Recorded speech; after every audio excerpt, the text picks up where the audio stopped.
So now we will take up this example. So this example is from Chapman's book. So this is a system where one generator is transferring the power to a load via transmission line and two transformers. One is step up and one is step down. Okay. And in the question it is given that the base value for this system is 480 volt and 10 kVA at the generator. Okay. And you can see that these voltages and the impedances, they are all in SI units. So the question one says find the base value of the voltage and current, impedance and apparent power at every point in the power system. Okay, because that is needed to convert the circuit to its per unit equivalent circuit, which is the second part of this question. Okay, and then we need to find the power supplied to the load and the losses in the transmission line. So first we will find the base value of the voltage, current and impedance at different regions. So you can see there are three regions. One region is the generator region, which is connected to the primary of the transformer T1, and second region is the transmission line region, and the third region is the load region.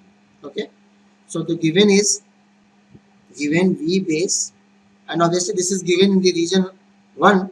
So I would say V base in region 1 is 480 volt, and S base in region 1 will say it is 10 kVA or 10,000 VA.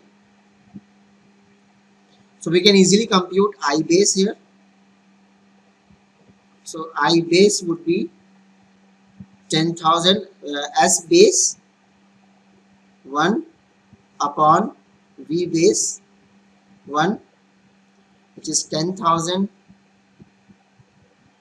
upon 480 ampere, and this would be equal to 20.83 ampere. So I base we have calculated. What would be Z base here? Z base in region 1.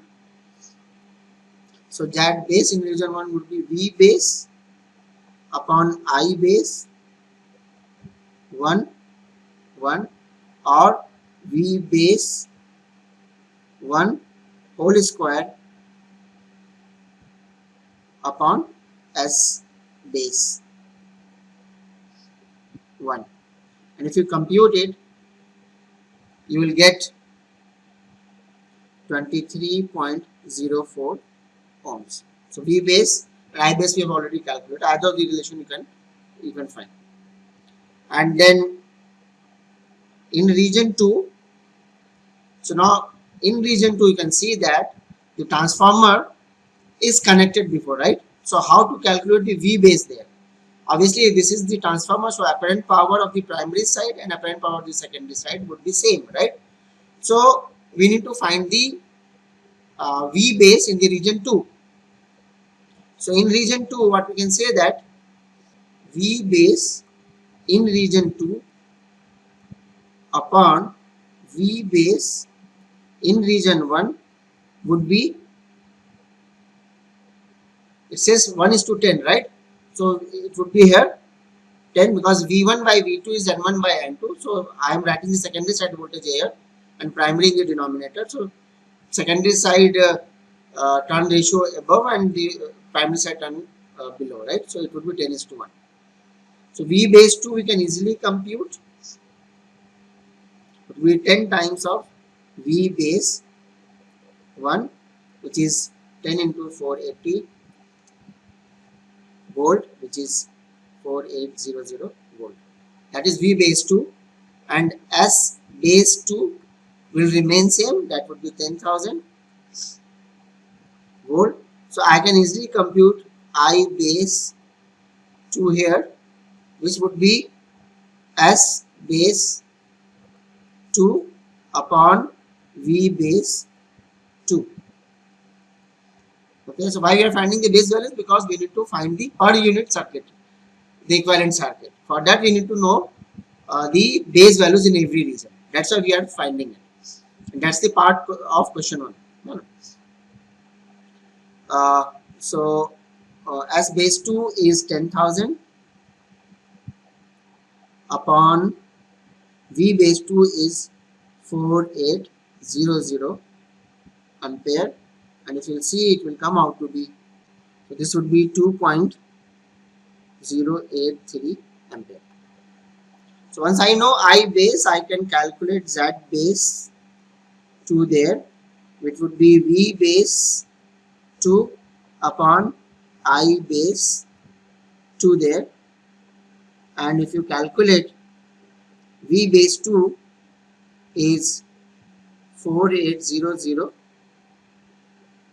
upon I base 2 is 2.083 ohms, and this will come out to be 2304 ohms.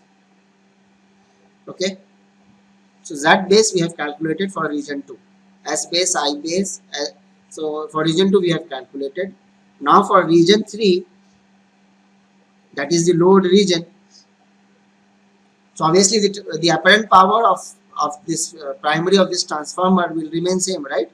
Apparent power in region 2 and apparent power in region 3 will remain same because they are connected with the with an ideal transformer, with the transformer. So in region 3 also the apparent power will remain same. So as base 3 would be,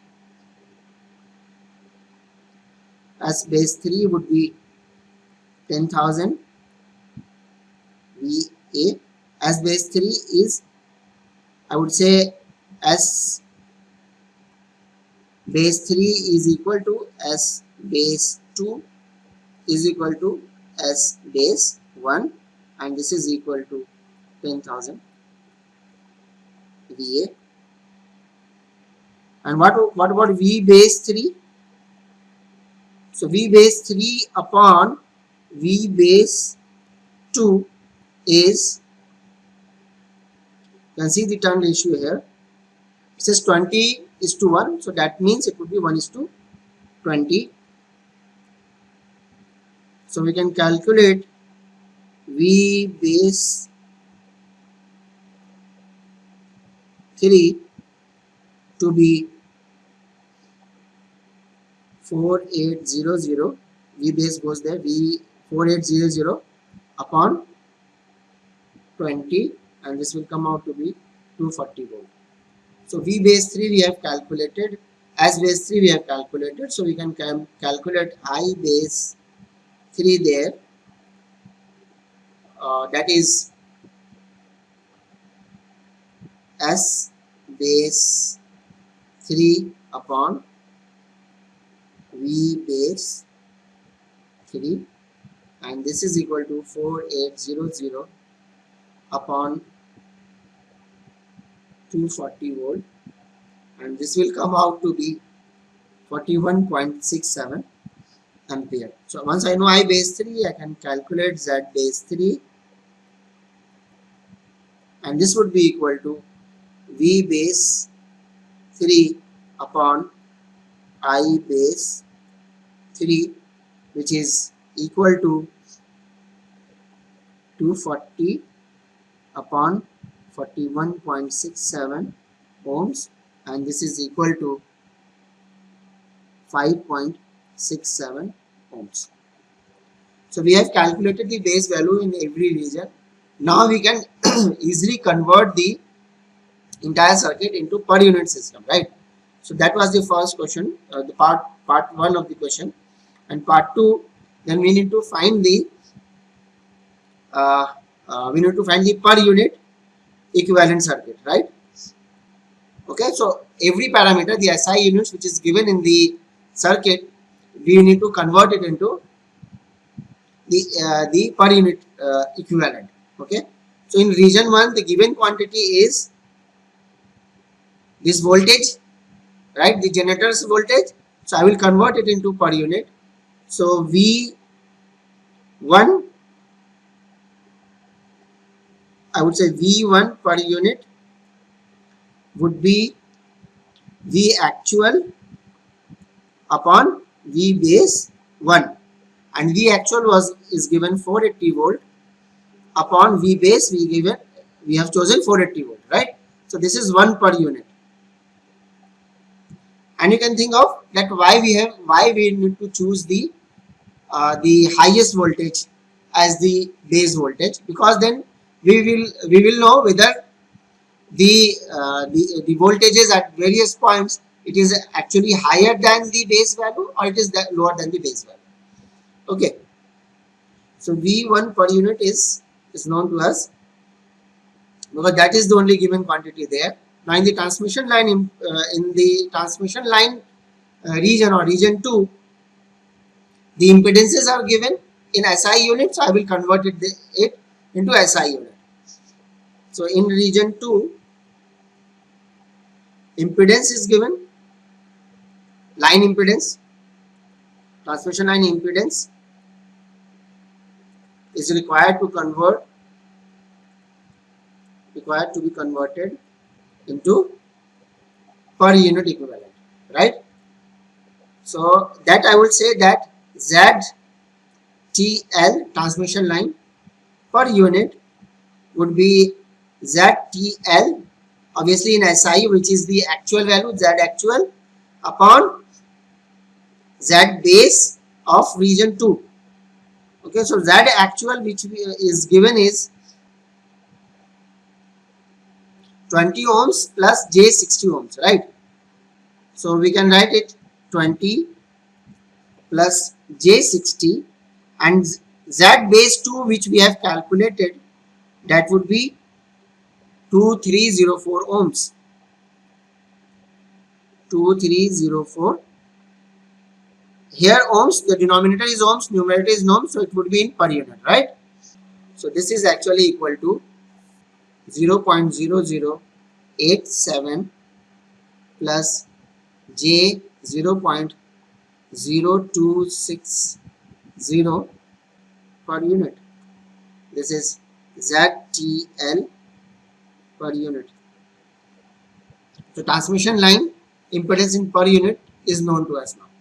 Now what about region 3? The given quantity is the load impedance. So in region 3, load impedance is given ZL. So we in SI unit we need to convert it into the equivalent per unit. Okay, so ZL per unit would be Z actual upon Z per unit, sorry, Z actual upon Z base of region 3, ZL actual, and this is 10 angle 30 upon the Z base which we have calculated is 5.67 ohms. So this would be in per unit and it would be 1.736 at an angle of 30 degree. Okay, and it is in per unit, not in ohms. Okay, so once I know ZL per unit, so all per unit values is known to us. So we can, the equivalent per unit circuit representation. So this is 1 angle 0. That was the region 1. Then transmission line impedance. So which is, we have already calculated 0.0087 and J 0.0260. These are all in per unit. And then the load impedance, that is the region 3. This is 1.736 at an angle of 30 degree. You can convert it into Cartesian form as well. So once I know the equivalent circuit diagram there, I can actually calculate what would be the current in this entire circuit. Now it's very easy, right? So let's say I here, okay, I would say I line or I transformer, like I in region, current in region 1 or region 3, they all would be same now, right? So this is I per unit, I line per unit would be equal to V upon the entire impedance there. ZTL in per unit plus ZL in per unit. V is also in per unit. So all in per unit, right? So this would be equal to 1 at an angle 0 upon ZTL 0.0087 plus J 0.026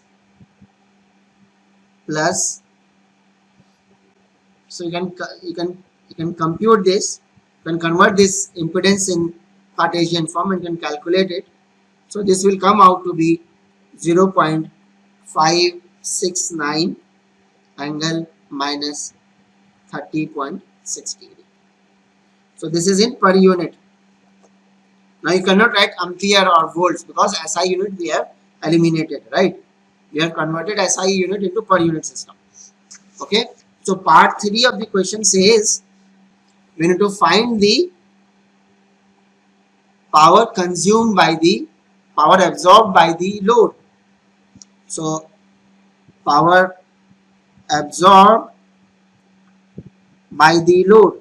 So which power is absorbed? The real power is absorbed, right? Reactive power is sent back to the source, right? So real power is absorbed in the resistive component. That's why I said we need to calculate this value. Okay, so this is equal to 1.503 plus J 0.868. Okay, so power absorbed by the load, it would be equal to, okay, that would be in per unit only, right? Power absorbed, or I will just write PL in per unit would be IL per unit whole square into RL, right? In per unit. So RL is this quantity, right? RL is this 1.503.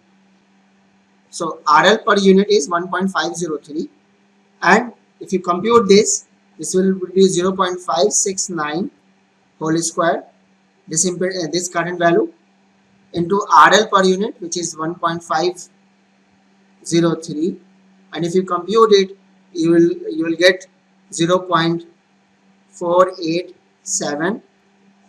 Okay, this is in per unit, right? So what would be the actual power absorbed there?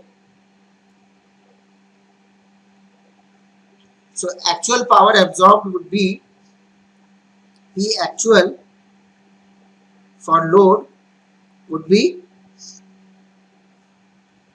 PL per unit into S base the of region 3, and S base of region 3 is 10 kVA. So this would be 0.487 into 10,000, and it would be 4870 watts. Okay, because this is the real power, right? Similarly, so for 4 it says that transmission line losses you have to find. Okay, so I know the same current is flowing in the transmission line as well, right? So PTL, I would say in per unit would be same quantity 0.569 whole square, that current, into the resistive component of this transmission line, which is 0.0087. Okay, and if you solve, if you calculate, it will be 0.00282. So PTL actual would be PTL per unit into S base of region 2, and S base of region 2 is 10,000. So this is 0.00282,000, 28.2 watt. Okay, so this is how we have, and see, we need not to transfer the impedances now, right? We have just converted the entire circuit into its into its per unit equivalent circuit, and then we have easily calculated the entire circuit, right? So this was an easier problem, but in a difficult, like where a lot of components are also connected, a lot of devices are connected, then this calculation helps a lot there. And this is the convention in the power engineers, that they will actually uh, talk in terms of power per unit only. Okay.